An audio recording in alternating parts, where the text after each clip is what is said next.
Hello बच्चे लोगों, आप सभी लोगों का स्वागत है हमारे इस प्लेटफॉर्म के ऊपर। तो एक लेक्चर जो है इस सीरीज़ का हम पहले कर चुके हैं, जिसके अंदर मैंने सिलेबस का जो है डिस्कशन किया, आपको बताया कि CUET की क्या क्या रिक्वायरमेंट है अगर आप अपना career as a law graduate देख रहे हैं। यानी कि लॉ के अंदर अगर आप अपना कैरियर बनाना चाहते हैं तो आपको 10+2 के बाद लॉ में कैसे एडमिशन लेना है, ठीक है। अगर आप गवर्नमेंट इंस्टीट्यूशन के अंदर एडमिशन लेना चाहते हैं तो आपको लीगल स्टडी का क्या क्या पढ़ना पड़ेगा, वो पहले लेक्चर के अंदर हमने डिस्कस किया। और कौन से सब्जेक्ट का आपको एग्ज़ाम देना है वो भी हमने पहले लेक्चर के अंदर डिस्कस किया, ठीक है। चलिए, तो मैंने आपको बताया था कि आप लोग क्या करेंगे, आप बुक खरीद लेंगे। कौन सी बुक? CBSE की 12th क्लास की बुक, लीगल स्टडी की किताब, न्यू एडिशन की किताब। अगर मार्केट में आपको मिलती है तो आप ले लेंगे, अगर नहीं मिलती है तो आप ऑनलाइन मंगा लेंगे। अगर ऑनलाइन भी नहीं आप ऑर्डर कर सकते तो आपको जो है एक टेलीग्राम चैनल बना दिया जाएगा। देन उस टेलीग्राम चैनल के ऊपर आपको उस बुक को शेयर कर दिया जाएगा और आप लोग उसका प्रिंट आउट निकाल लेंगे। देन उसको भी फॉलो करेंगे और वीडियोस को भी फॉलो करेंगे। सो आप इसको जो है सिलेबस को बड़े आराम से पढ़ लेंगे। चलिए, तो आज हम जो है अपना लीगल स्टडी का पहला लेक्चर जो है वो करने जा रहे हैं। आपको इसको जो है फॉलो करना है और आगे उन बच्चों तक भी पहुंचाना है जिन बच्चों को ज़रूरत है इसकी, जो अपना career as a law graduate देख रहे हैं, ठीक है। तो अब हमारा जो पहला चैप्टर है वो है जुडिशरी के ऊपर, यानी कि इंडियन जुडिशल सिस्टम किस तरीके का है। तो आपको जुडिशरी समझने से पहले कुछ बेसिक चीज़ें पता होनी चाहिए। अगर वो बेसिक चीज़ें आपको पता होंगी सो आप जुडिशरी को ईजिली समझ पाएंगे। सो इस लेक्चर के अंदर हम उन बेसिक चीज़ों के ऊपर चर्चा करेंगे, ठीक है। चलिए, अब आपको पता है कि हम ब्रिटिश के गुलाम थे, ठीक है। कॉलोनियल रूल था हमारे ऊपर। तो 15 अगस्त 1947 को हम लोग आज़ाद हो जाते हैं। तो 15 अगस्त 1947 को जब हम आज़ाद होते हैं तो हमारे जो जितने भी लीडर्स थे, जितने भी स्ट्रगलर्स थे, जिनकी वजह से हमको जो है आज़ादी मिली, ठीक है, उन लोगों ने ये डिसाइड किया था कि हम एक ऐसा सिस्टम बनाएंगे कि जिस सिस्टम के अंदर सारे लोग जो हैं वो बराबर हों, ठीक है। यानी कि हम अपना जो सिस्टम जो है इंडिया के अंदर जो क्रिएट करेंगे, वो सिस्टम कैसा क्रिएट करेंगे जिसके अंदर हर एक वर्ग का बंदा, हर एक क्षेत्र का बंदा, यानी कि जहाँ जहाँ का भी वो रहने वाला है, जो भी वो लैंग्वेज बोलता है, जिस रिलीजन से भी वो बिलोंग करता है, सब जो हैं उस पर सहमत हों।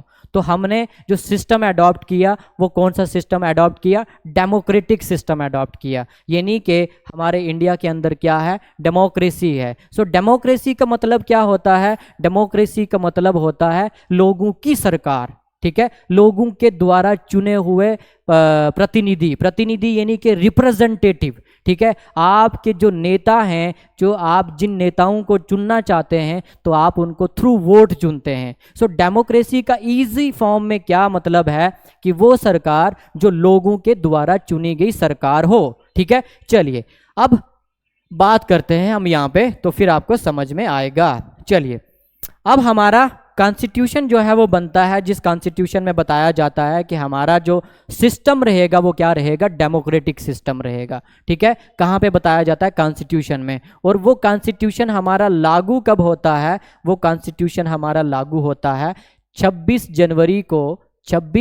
जनवरी 1950 को, ठीक है। इम्प्लीमेंट हो जाता है, लागू हो जाता है, ठीक है। यानी कि आपने कोई दुकान खोली और दुकान का शटर ओपन कर दिया सबके लिए कि अब आप सबको क्या मिलेगा? सामान मिलेगा। अब हमारा कॉन्स्टिट्यूशन बन गया, तैयार हो गया, हमने लागू कर दिया कि हम लोग अपनी ज़िंदगी को, ठीक है, अब इस कॉन्स्टिट्यूशन के अंडर गुजारेंगे। जो इस कॉन्स्टिट्यूशन का उल्लंघन करेगा, यानी कि इसके लॉ को ब्रेक करेगा, तो उसको क्या होगी? सजा होगी। सजा कौन देगा? जुडिशरी देगी, ठीक है। चलिए, तो 26 जनवरी 1950 को हमारा कॉन्स्टिट्यूशन क्या हो गया? लागू हो गया, जिसके अंदर बताया गया हमारा सिस्टम क्या होगा? डेमोक्रेटिक सिस्टम होगा, ठीक है। एक बात, सबसे पहली बात, हमारा सिस्टम क्या होगा? डेमोक्रेटिक होगा, एक बात, ठीक है। दूसरा, हमारा जो सिस्टम होगा वो पार्लियामेंट्री फॉर्म ऑफ गवर्नमेंट होगा। बेटा, पार्लियामेंट्री फॉर्म ऑफ गवर्नमेंट। अब आप पूछेंगे ये पार्लियामेंट्री फॉर्म ऑफ गवर्नमेंट क्या होता है? पार्लियामेंट, दो तरीके की गवर्नमेंट पाई जाती है दुनिया के अंदर, दो तरीके के निज़ाम पाए जाते हैं दुनिया के अंदर। एक होता है पार्लियामेंट्री फॉर्म ऑफ गवर्नमेंट, एक होता है प्रेसिडेंशियल फॉर्म ऑफ गवर्नमेंट। अब आप सुनते होंगे कि यूएसए का प्रेसिडेंट, ठीक है, आप सुनते होंगे टर्की का प्रेसिडेंट तैयब अर्दोगान ने ये बात बोली, ठीक है। अब आप सुनते होंगे कि हमारे प्रधानमंत्री नरेंद्र मोदी जो है वो फलाने देश में जो है फलानी जो चीज़ पे बात करने गए थे, ठीक है। यहाँ पे आप सुनते हैं पीएम ऑफ इंडिया, लेकिन यूएसए में आप सुनते हैं प्रेसिडेंट ऑफ यूएसए, आप तुर्की में सुनते हैं प्रेसिडेंट ऑफ टर्की, ठीक है। अब पार्लियामेंट्री फॉर्म ऑफ गवर्नमेंट क्या होती है, इजी वे में हम बात करेंगे, हमने कहाँ से अडॉप्ट किया, ये हमारे लिए जो है वो ये हमारे लिए रेलिवेंट नहीं है, ठीक है। मेरे को आपको लाना है जुडिशरी के ऊपर, जुडिशरी समझानी है, उसके लिए थोड़ा सा बेसिक आपको पता होना चाहिए। सो हमारा सिस्टम है parliamentary form of government. So parliamentary form of government में क्या होता है, आप क्या करते हैं, अपने रिप्रेजेंटेटिव को चुनते हैं, यानी कि जिस कॉन्स्टिट्यूंसी से आप बिलोंग करते हैं उस कॉन्स्टिट्यूंसी से जो कैंडिडेट जो है इलेक्शन में जो है खड़ा होता है, आप उसको चुनते हैं, ठीक है, आप उसको चुनते हैं। आप डायरेक्टली पीएम ऑफ इंडिया को वोट नहीं करते हैं, डायरेक्टली पीएम ऑफ इंडिया को वोट नहीं करते हैं। जैसे उदाहरण के तौर पे अगर मैं एग्जांपल लूं तो लोकसभा, आपने नाम सुना होगा लोकसभा, राज्यसभा। सो लोकसभा के अंदर कितने मेंबर बैठते हैं, कितने पार्लियामेंटेरियन बैठते हैं, तो आप बोलेंगे सर 543। सो 543 543 मेंबर जो पार्लियामेंट के अंदर बैठते हैं, तो ये अलग अलग कॉन्स्टिट्यूंसी से बिलोंग करते हैं, ठीक है।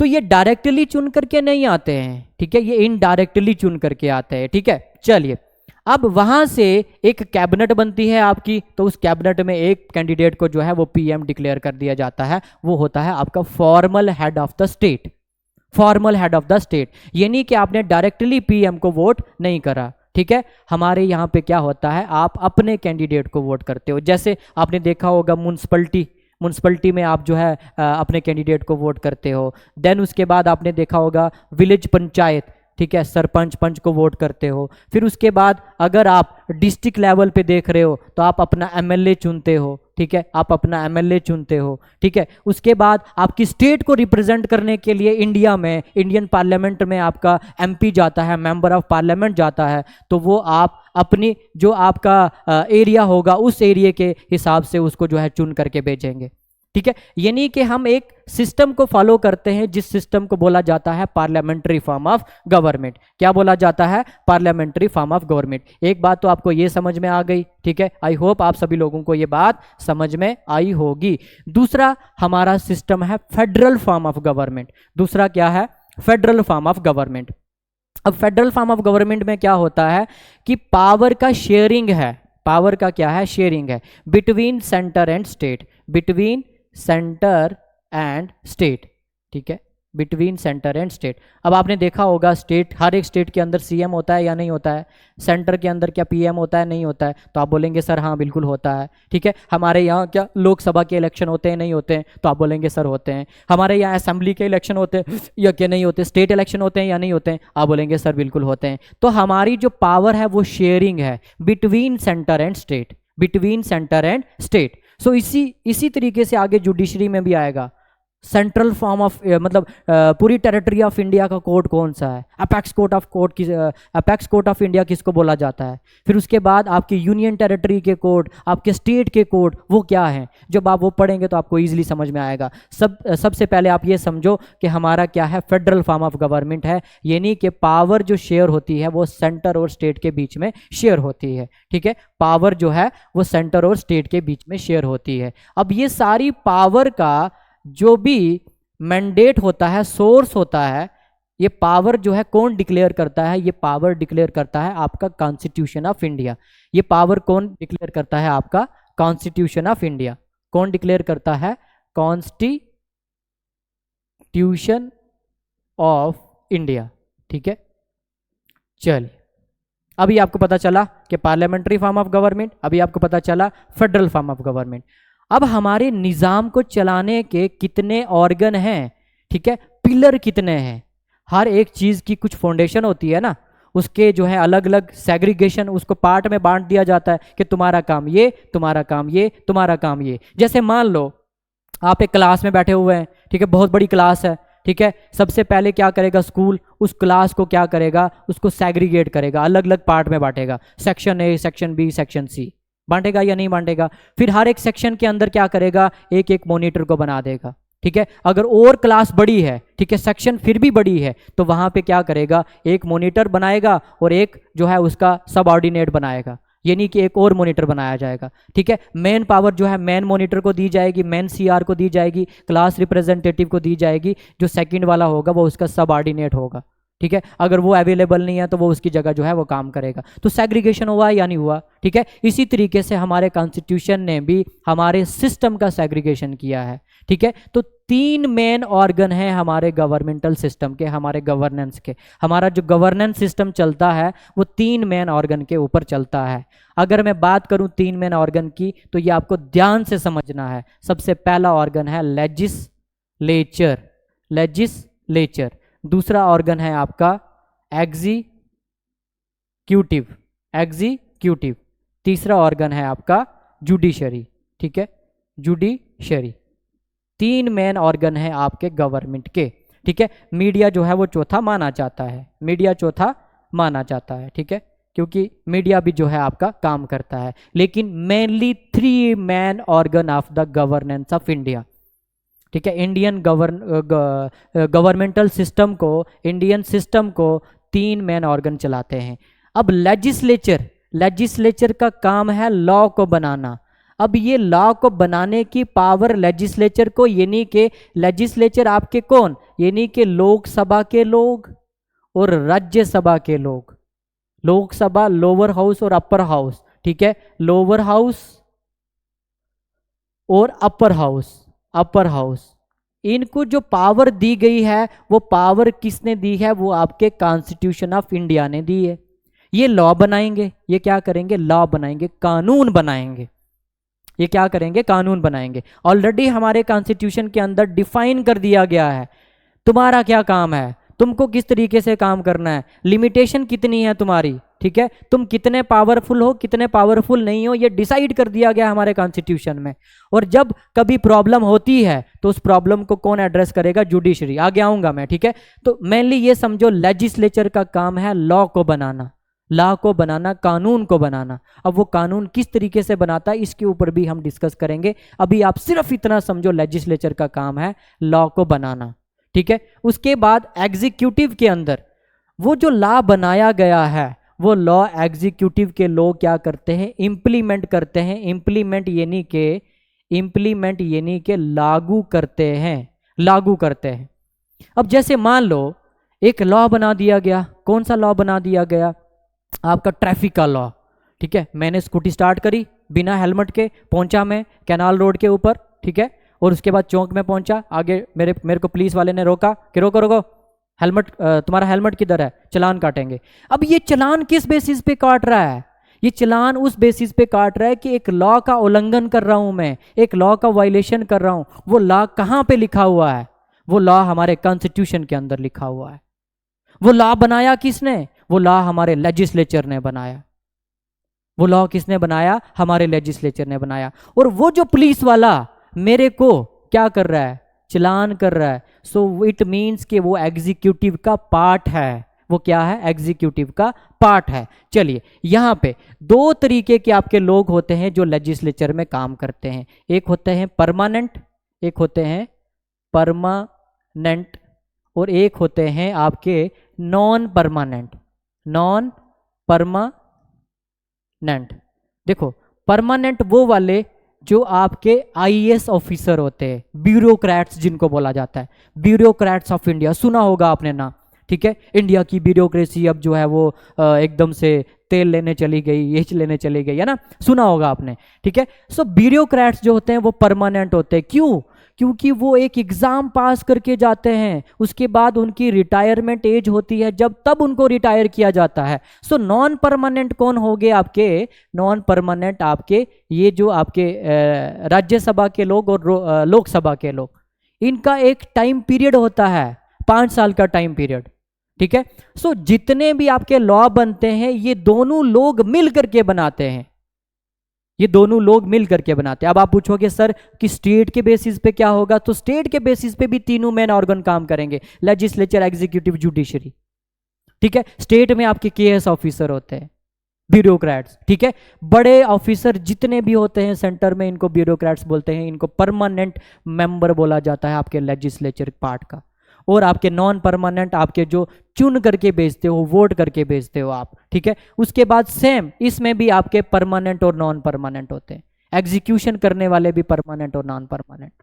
क्या आप इनकम सर्टिफिकेट बनाने जाते हो, क्या किसके पास जाते हो आप? तहसीलदार के पास जाते हो ना। तो वो कौन है आपका? वो एग्जीक्यूटिव का पार्ट है, वो परमानेंट पार्ट है। अगर वो नहीं बनाता है तो उसके बाद आप शिकायत जा करके किसको लगाते हो? ठीक है, सबसे पहले मतलब मेन जो शिकायत है, जो आपके एरिया के अंदर कोई काम नहीं हो रहा होता है, उसमें अड़चन आ जाती है, तो आप अपने एमएलए के पास जाते हो, नहीं जाते हो? सो वो नॉन परमानेंट एग्जीक्यूटिव है। ठीक है, वो मंत्री क्या है, वो संतरी क्या है आपका? परमानेंट और नॉन परमानेंट। ठीक है, चलिए, सो परमानेंट आपके ऑफिसर, ब्यूरोक्रेट्स। ठीक है, चलिए, उसके बाद आ जाता है आपका जुडिशरी। तीसरा है, ये लॉ बनाएगा, ये लॉ को इंप्लीमेंट करेगा, और ये क्या करेगा? लॉ को चेक करेगा। ये इन दोनों ऑर्गन को चेक करता रहेगा कि ये काम सही से कर रहे हैं, ये नहीं कर रहे हैं। उसके बाद ये डिस्प्यूट को रिजॉल्व करेगा। दो स्टेट के बीच में डिस्प्यूट हो जाए, यानी कि जम्मू कश्मीर के बीच में और हिमाचल के बीच में डिस्प्यूट हो जाए, तो ये मसला जो है जुडिशरी सॉल्व करेगी, जुडिशरी जो है उसके ऊपर देखेगी। ठीक है, अगर कोई लॉ इसने बना दिया, उसके बाद इन लोगों ने इम्प्लीमेंट भी कर दिया, इन्होंने लॉ को बना भी दिया, इन लोगों ने लॉ को इम्प्लीमेंट भी कर दिया, लेकिन मेरे को पसंद नहीं है वो लॉ, मेरा वो जो लॉ जो इन लोगों ने बनाया है वो मेरे कॉन्स्टिट्यूशन का वायलेशन कर रहा है, कॉन्स्टिट्यूशन का उल्लंघन कर रहा है, वो एज पर द कॉन्स्टिट्यूशन नहीं है। ठीक है, मतलब ये लोग वो लॉ नहीं बना सकते, वो कॉन्स्टिट्यूशन इनको वो इजाज़त नहीं देती। अब ये डिसाइड कौन करेगा? मैं कह रहा हूं कि वो कॉन्स्टिट्यूशन इनको इजाज़त नहीं देती, तो मेरे को एक रिट फाइल करनी पड़ेगी। कहाँ? जुडिशरी के अंदर। कहाँ? सुप्रीम कोर्ट ऑफ इंडिया के अंदर। सो सुप्रीम कोर्ट ऑफ इंडिया उसके ऊपर देखेगी और बोले तुम ये लॉ नहीं बना सकते, चलो निकलो बाहर। क्या करो? निकलो बाहर, तुम ये लॉ नहीं बना सकते, तुम्हारी ये पावर नहीं है। सो कॉन्स्टिट्यूशन को इंटरप्रेट करने की, कॉन्स्टिट्यूशन का एक्सप्लेनेशन देने की इजाजत सिर्फ और सिर्फ जुडिशरी के पास है। दो स्टेट के बीच में डिस्प्यूट हो तो जुडिशरी सॉल्व करेगी। सेंटर और स्टेट के बीच में हो, सेंटर और स्टेट के बीच में हो, पावर को लेकर के डिस्प्यूट हो जाए तो जुडिशरी सॉल्व करेगी। दो लोगों के बीच में डिस्प्यूट हो जाए तो जुडिशरी सॉल्व करेगी। दो या दो से ज्यादा स्टेट्स के बीच में डिस्प्यूट हो जाए तो जुडिशरी सॉल्व करेगी। लॉ कोई बनाया जाएगा तो उस लॉ के ऊपर जुडिशियल रिव्यू किया जाएगा, यानी कि मैंने रीड कर दिया, मेरे को वो लॉ पसंद नहीं है, मेरे जैसे काफ़ी सारे लोगों को वो लॉ पसंद नहीं है, सो जुडिशरी क्या करेगी? उस लॉ के ऊपर देख रेख करेगी, क्या वो कॉन्स्टिट्यूशनल लॉ, वो कॉन्स्टिट्यूशन के अकॉर्डिंगली बनाया गया है या कॉन्स्टिट्यूशन के बाहर जा करके लेजिस्लेचर ने अपनी पावर का गलत इस्तेमाल किया है। सो इट मीन्स कि हमारा जो सिस्टम है वो किस तरीके का सिस्टम है? वो डेमोक्रेटिक सिस्टम है। ठीक है, अब ये जो लेजिस्लेचर, एग्जीक्यूटिव, जुडिशरी, ये सबसे पहले आइडिया जो है फ्रांस के अंदर जो है लागू हुआ था। ठीक है, वहां से इसको हमने बोरो किया है। ठीक है, चलिए, तो फ्रांस के अंदर जो है सबसे पहले इस आइडिया को जो है आपका किस बंदे ने बात करी थी? उस थिंकर का नाम था मोंटेस्क्यू। क्या नाम था उसका? मोंटेस्क्यू। ठीक है, मोंटेस्क्यू एक थिंकर है जिसने इस सिस्टम की बात करी थी कि इन तीनों लोगों के बीच में दोस्ती यारी नहीं होनी चाहिए। ठीक है, इन तीनों लोगों के बीच में दोस्ती यारी नहीं होनी चाहिए, और ये तीनों लोग जो हैं एक दूसरे के काम में टांग नहीं उड़ाएंगे। अगर इन तीनों के बीच में दोस्ती यारी होगी तो एकदम से आपका तो जीना हराम हो जाएगा, मेरा जीना हराम हो जाएगा। ठीक है, चलिए, तो यहां तक आई होप आप लोगों को समझ में आया होगा। ठीक है, तो 3 man organ of your governance. ठीक है, 3 मैन ऑर्गन हैं आपके गवर्नमेंटल सिस्टम के। ठीक है, चलिए, इसके अलावा आपके क्या हैं? 3 फॉर्म ऑफ गवर्नमेंट बनती हैं आपकी। ठीक है, 3 आपके जो हैं, ये 3 इंस्टीट्यूशन पढ़े हमने। ठीक है, जो आपकी गवर्नमेंट को चलाते हैं। ठीक है, उसके बाद हमारी जो पावर की शेयरिंग है वो 3 पैरामीटर के ऊपर हुई है। ठीक है, 3 टायर ऑफ गवर्नमेंटल सिस्टम है हमारा, 3 टायर ऑफ गवर्नमेंटल सिस्टम। समझा देता हूं मैं आपको। ठीक है, 3 टायर ऑफ गवर्नमेंटल सिस्टम। सबसे पहला आपका सेंटर। ठीक है। उसके बाद दूसरा स्टेट, उसके बाद तीसरा आपका म्युनिसिपैलिटीज और पंचायत, पंचायत, ठीक है, जिसको लोकल सेल्फ गवर्नमेंट भी बोला जाता है। क्या बोला जाता है? लोकल सेल्फ गवर्नमेंट भी बोला जाता है। तो 3 जगह पे हमारा जो पावर है वो शेयरिंग है, सेंटर में, स्टेट में, और आपका सेंटर में आपका PM is the formal head of your state, sorry आपका टेरिटरी ऑफ इंडिया, ठीक है। पूरे इंडिया का जो है हेड कौन होगा? PM of India. और उसके बाद स्टेट में सीएम, सीएम आपकी स्टेट का हेड माना जाता है। उसके बाद म्युनिसिपैलिटीज और पंचायत में, अगर आप अर्बन एरियाज के अंदर हैं तो अर्बन एरियाज में म्युनिसिपैलिटीज के इलेक्शन होते हैं, रूरल एरियाज के अंदर हैं तो पंचायत के इलेक्शन होते हैं, वहां पे सरपंच को चुना जाता है, ठीक है। चलिए, तो ये 3 ऑर्गन हैं आपके, क्या हैं? 3 जो है आपके 3 टायर ऑफ जो है आपका क्या है? गवर्नेंस है। और 3 मेन इंस्टीट्यूशन है आपके, क्या है? जो आपके गवर्नमेंटल सिस्टम को चलाते हैं, ठीक है। उसमें आपका मैंने एक और चौथा बताया था, मीडिया, ठीक है, पहले वाले में मीडिया। अब मीडिया का काम क्या है? मीडिया का काम ये है कि जो भी लॉ बनाया जाए, जो भी लॉ एग्जीक्यूट हो जाए, तो लोगों को उस लॉ के बारे में बताना कि इसके भाई आउटकम्स क्या होंगे, इसके फ़ायदे क्या हैं, इसके नुकसान क्या हैं। सो मीडिया को क्वेश्चन करना, कि जो भी मंत्री हैं उनको क्वेश्चन करना कि भाई क्या ये लॉ लोगों के लिए फ़ायदेमंद है या नहीं फ़ायदेमंद है, ठीक है। तो मीडिया क्या है? आपका डेमोक्रेटिक रोल प्ले करता है। वो अलग बात है कि आज हमारे समाज के अंदर ऐसा नहीं होता, कुछ ही हैं जो मीडिया के लोग हैं जो इस रोल को प्ले कर रहे हैं, ठीक है। ये बदकिस्मती की बात है हमारे, ठीक है, कि ऐसा एक्चुअली में हो नहीं रहा है। ग्राउंड रियलिटी जो है वो कुछ और ही बता रही है। एक्चुअली में मीडिया क्या है? आपका 4th मैन पिलर माना जाता है डेमोक्रेसी का, 4th man pillar of democracy. So वो अपना रोल प्ले नहीं कर रहा है उस तरीके से जिस तरीके से उसको करना चाहिए, ठीक है। चलिए, आई होप आपको ये जो बेसिक चीज़ें हैं आपको समझ में आई होंगी। अब हम पढ़ेंगे जुडिशरी, जुडिशरी क्या होती है, ठीक है। चलिए, तो इस लेक्चर को मैं यहीं तक रखता हूँ, देन 3rd लेक्चर के अंदर मैं जो है आपको जुडिशरी जो है वो स्टार्ट करता हूँ, ठीक है। चलिए, तब तक के लिए खुदा हाफिज़, रब राखा।